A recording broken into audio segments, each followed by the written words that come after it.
Have you ever felt that you are different? That your way of thinking does not fit with that of the rest? That you see things that others cannot see? That your mind works at a level that few understand?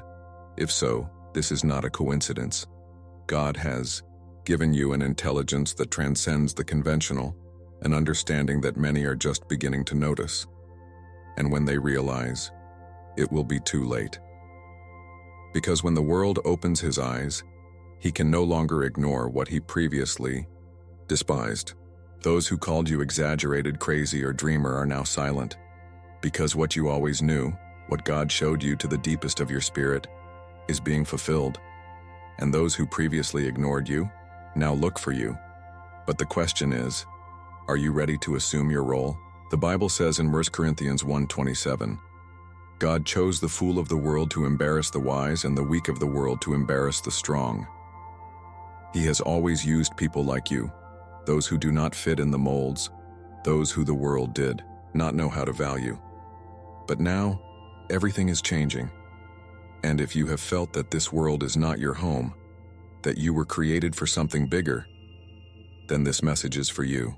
Today, let's talk about what it means to be chosen, of the power of intelligence that transcends human logic, how the truth generates two reactions, admiration or rejection, and why now, more than ever, those who were called must get up and assume their role in the transformation of the world. Do not leave, because what you are going to discover today can change everything. If you think God has a purpose for you, stay until the end. Subscribe, activate notifications, and prepare, because we are about to reveal the truth that few dare to count. From the beginning, there was something different about him, something that people did not understand at all, but that today can no longer ignore. For years, his way of thinking was unique, away from the pre-established mold dictated by society. He did not fit in the ordinary patterns because his mind was not limited by the conventional. Now, however, the others are awakening to a truth that was always evident. He has been chosen. Like those who in the Bible were separated to fulfill a divine purpose, its existence has a meaning that transcends the superficial. Jesus Christ himself spoke about those whom the world rejects first, but then desperately seeks. And it is exactly what is happening. His intelligence was never based solely on worldly logic, but on something deeper, higher. It is not a knowledge that is obtained in books, but a wisdom that comes from God. Faith has been its compass, guiding it through the moments when others doubted their path. While many base their decisions on fear, he has always felt an inexplicable certainty, an unwavering conviction that has led him to be one step forward, seeing what others cannot see. It is no accident. It is not luck. It is purpose. God has prepared for this moment. Now, his presence no longer goes unnoticed. People observe it, analyze their words, their actions. They wonder how can see what they had never considered. It is as if every conversation with him leaves in the air a sense of restlessness, a clash between the reality in which they have lived and the truth that, through it, is being revealed. The Bible says in Proverbs 4:7, wisdom is the main thing. Acquires wisdom, and above all your possessions acquire intelligence. He has not only acquired intelligence, but has become a channel through which wisdom is manifested in the lives of others. And when the truth of God is present, there is no middle ground. Some will feel admiration. They will feel inspired and attract the light that he wears. Others, on the other hand, will react with skepticism, with discomfort. Light always reveals what is hidden in the shadows, and not everyone is prepared to see their reflection. So it was with Jesus Christ. So it was with the prophets. And so is now. Those who previously ignored their existence now seek it. But not everyone does it with the same intentions. The most important thing is this: stay firm. It does not need validation, because the validation of man is ephemeral. His purpose comes from God, not from the approval of others. As Galatians 1:10 says, I now look for the favor of men or gods, or try to please men. Well, if you still like men, it would not be a servant of Christ. Not everyone will understand their way, but those who are destined to wake up and he will be the spark that ignites his understanding. True intelligence is not simply the accumulation of data or the domain of human theories. It is not the ability to solve complex equations or memorize information that others consider valuable. True intelligence is one that transcends earthly logic and connects to the eternal. It is an intelligence that comes from God, not from men.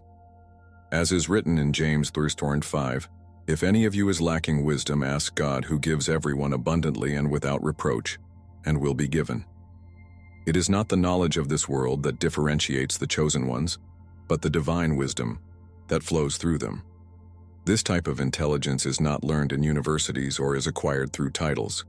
It is revealed to those who have been separated to receive it. Jesus Christ himself said in Matthew 11:25, "I praise you, Father, Lord of heaven and earth, because you have hidden these things of the wise and intelligent, and you have revealed them to the children." There is a knowledge that the world cannot understand because it is not based on worldly logic, but on the Spirit. And it is precisely that difference that generates impact. The words of the chosen ones not only report, but transform. Not only do they teach, but they wake up. They cannot be ignored because they carry within them the truth that the world has tried to hide. But here is the paradox. This intelligence is not immediately recognized. For years, people who possess it can feel foreigners in their own environment. They see what others do not see. They perceive connections that for the majority go unnoticed and feel that their mind operates at a different level. It is as if they had been designed to move in a dimension that others just begin to discover. And yet his presence is not always welcome. As happened with the Bible prophets, many will reject them before understanding the value of what they bring. But everything changes at the time the circumstances demand it. When the truth is impossible to ignore, when the events of the world begin to align with what they have always known, it is then that those who previously ignore them begin to pay attention. Suddenly his words have weight. His warnings, which were once ridiculed, are now seen as wisdom. People start asking, "How did you know? How could you see it before others?" But the answer is simple. It was not for his own capacity, but because God revealed to them what others could not understand. And now, the world is waking up. People are looking for answers, but only those who have been prepared can give them. Therefore, it is crucial to stand firm in the truth. Do not yield to the pressure of those who still do not understand. Faith is the key. Faith is what allows you to see beyond what is visible. As Hebrews 11:1, faith is the certainty of what is expected, the conviction of what is not seen. Spiritual intelligence is not based on what the eyes can see, but on what the Spirit reveals. And those who have been called to carry it have a responsibility. Use it to guide others towards the truth. The two reactions to the awakening: when someone awakens the truth and begins to express a higher level of consciousness, inevitably generates reactions in which they surround it. Not everyone is prepared to face what this means. The Bible makes it clear in John 3:19-20, "Light came into the world, but men loved darkness more than light, because his works were bad. Because everyone who does the bad hate the light and does not come to light, so that his works are not reprimanded." Some will recognize that light and hug it. Others will reject it and fear it. There is no middle ground. Admiration and respect those who have a spirit willing to learn will see in the chosen ones something they had never seen before. They will notice a different intelligence, a way of speaking and acting that challenges them, but also inspires them. They will not be able to ignore it, because every conversation, every interaction with someone who is aroused, causes in them a spark, a restlessness that leads them to question things that they used to occur. This was with Nicodemus, when he approached Jesus at night looking for answers. John 3:1-2. He knew there was something in him that could not be explained with human standards, and so it happens today with those who carry the truth. These people, moved by admiration, will seek to approach. They will want to learn. They will ask questions. Their hearts will recognize that there is something bigger behind the intelligence and wisdom of the chosen ones. Faith wakes up in them and become disciples of truth. This happened with the apostles who, when they heard Jesus, left everything behind and followed him. Matthew 4:19-20. When someone recognizes the light, His natural reaction is to approach her. Rejection and fear, but not everyone will react with admiration. Many will feel uncomfortable, insecure, and even threatened. Because the light exposes darkness, and when someone lives in a lie, the truth is unbearable. That is why the Pharisees rejected Jesus, not because they did not see their miracles, but because they could not accept what they meant. If they recognized it, they would have to change and were not willing to do so. People who reject the chosen do so because they cannot understand what they see. They call him madness, exaggeration, fanaticism. They try to discredit them, make fun of them, or even attack them. This is not new. Jesus himself said in Matthew 10:22, "And you will be abhorred from all because of my name, but he who perseveres until the end will be saved." Rejection is a sign that you are walking in the truth. But you don't have to fear. Rejection is not an obstacle, but a confirmation.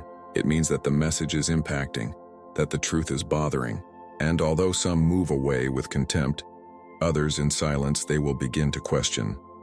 And that is the beginning of his own awakening. The key: do not seek validation. The important thing is to remember this: it is not about being accepted.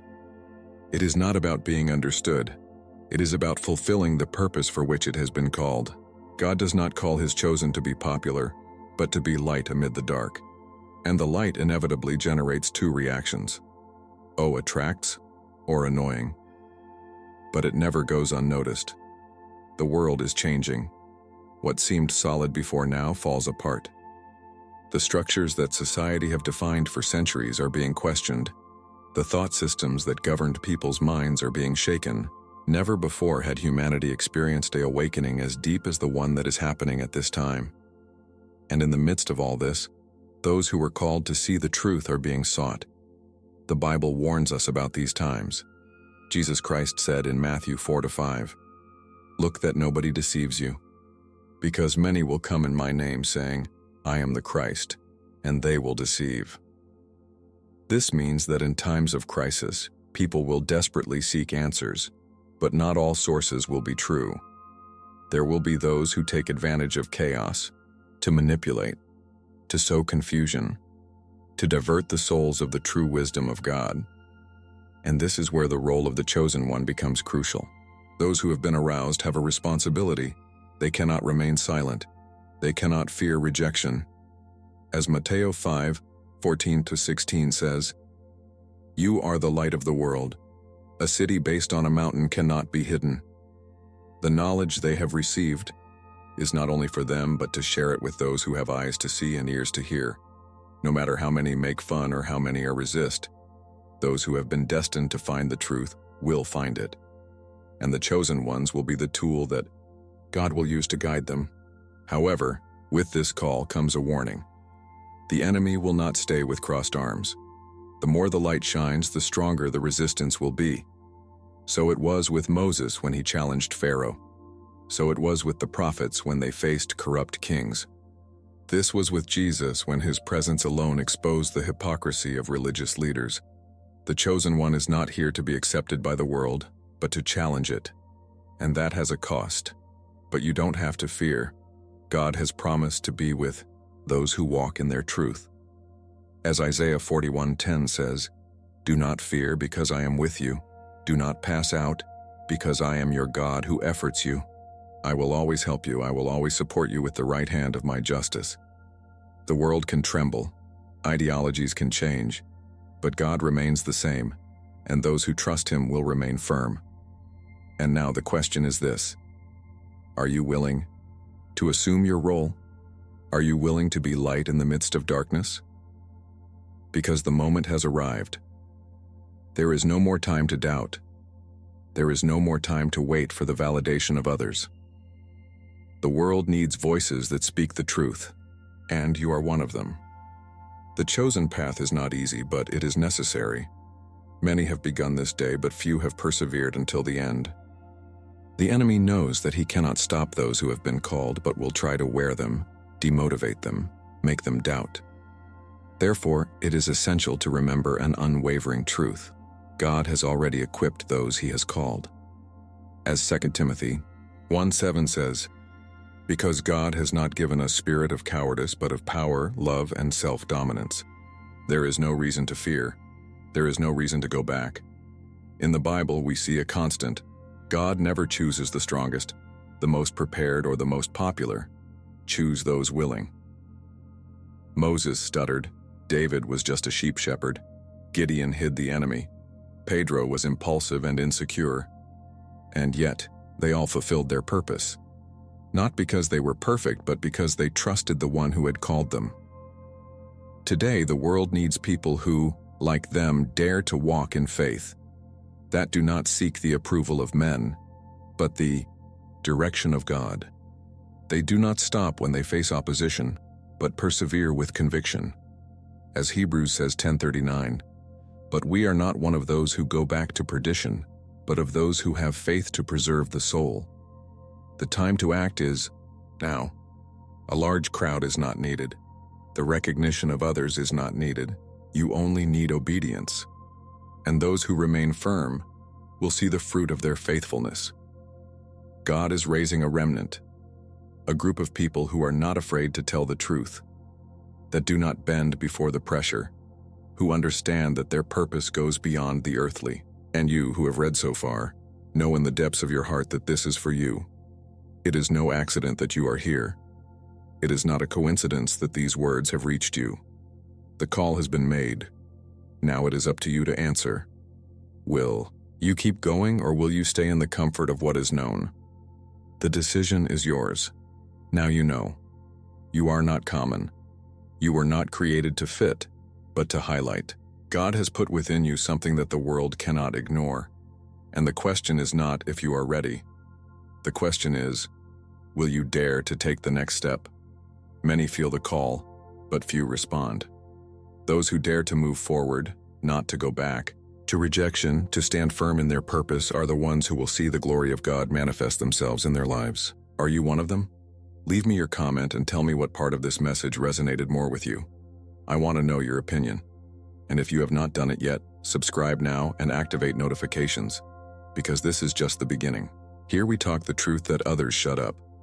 And in the next video, we will deepen even more in the role of those chosen in these times. Don't miss it. See you in the following video. God bless you.